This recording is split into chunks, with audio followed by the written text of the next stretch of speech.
ओम शांति। प्यारे बाबा आकर के हम सभी को जीवन मुक्ति का वर्षा देते हैं, और वो भी बाबा कहते हैं 1 सेकंड में देता हूं। लेकिन वो वर्षा मिलता कैसे है, उसकी विधि क्या है? तो बाबा ने सुनाया है कि उसकी विधि है, गृहस्थ व्यवहार में रहते पवित्र बनो, कमल फूल के समान रहो। क्योंकि नहीं तो समझते हैं गृहस्थ में रहकर पवित्र कैसे बने। यही सबसे बड़ी बात है, निराली विधि है। सन्यासी महात्मा भी पवित्र रहने के लिए घर छोड़ के चले गए और समझा ये कीचड़ है, विकारों की दलदल है।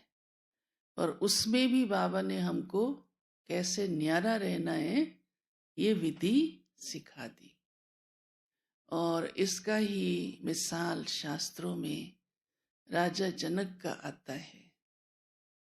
राजा जनक ने भी 1 सेकंड में इसका अधिकार पाया। कैसे? कि तुरंत इतना पक्का निश्चय कर लिया कि ये सब कुछ मेरा नहीं है।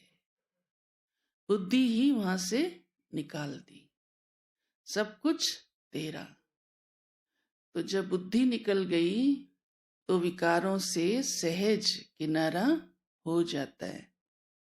तब बाबा ने कहा है कि आप बच्चे कैसे जीवन मुक्ति को, बाबा के दिए इस वर्षे को घर में रहते हुए अपने पवित्र जीवन की धारणा से प्राप्त करते हो, अधिकारी बनते हो। फिर दूसरी बात, आज बाबा ने बहुत बड़ा टाइटल दिया हम बच्चों को। शिव बाबा सतगुरु है और वो हमें मंत्र देता है ना। और गुरु का काम भी होता है मंत्र देना। फिर संसारिक गुरु तो क्या क्या मंत्र देते हैं जानते ही हो आप। पर जो सतगुरु ने हमें सिखलाया, सतगुरु ने जीवन मुक्ति में जाने के लिए जो मंत्र दिया, वो किसके पास है? आपके पास।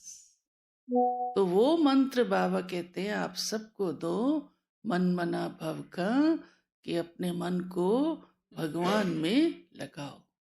तो हो गए ना गुरु आप। सतगुरु वो है एक। हाँ, तो गुरु बन, माना सिखलाने वाले बन। गुरु का काम होता है सिखलाना, गाइड करना। तो सबको गाइड करो और यही मंत्र सबको दो। दूसरा बाबा ने कहा है कि ज्ञान बहुत ऊंचा है, इसका नशा भी अच्छा चढ़ता है ना। और सदा रहे नशा। तो जो सुनते हो उसे ऐसे नहीं, एक कान ने सुना तो दूसरे ने निकाल दिया। कोई ने कहा 2 बने ही इसलिए। हाँ? दोनों से सुनो तो निकलेगा ही नहीं। एक से सुनो ही नहीं ना, दोनों से सुनो। दूसरी तरफ की कोई आवाज अंदर आए ही नहीं, बात जाए ही नहीं। तो वही बात पक्की रहेगी तो बाहर निकलेगी भी नहीं, समाई रहेगी।